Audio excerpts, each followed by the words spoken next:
જગતની અંદર બે પ્રકારના લોકોનું નિર્માણ ભગવાને કર્યું છે. શું કામ?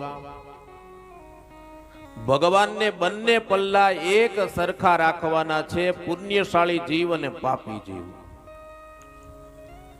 ભગીરથ કાર્ય જ્યાં થતું હોય ને એ કાર્યમાં 5-25 જણા તમને એવા મળે કે જે તમને તન મન ધનથી ટેકો પૂરો પાડે.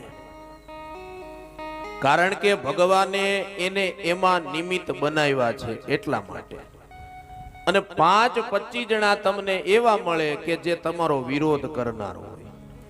ભગવાને એને ઈ માટે નિમિત્ત બનાવ્યા છે. અને ઈ જો ધર્મ કાર્યનો વિરોધ નહીં કરે, આવા ભગીરથ કાર્યનો વિરોધ નહીં કરે, તો કળિયુગમાં પાપનો ઘડો ન ભરાય. અને પાપનો ઘડો ન ભરાય ત્યાં સુધી કલ્કી રૂપે ભગવાન પ્રગટ ન થાય.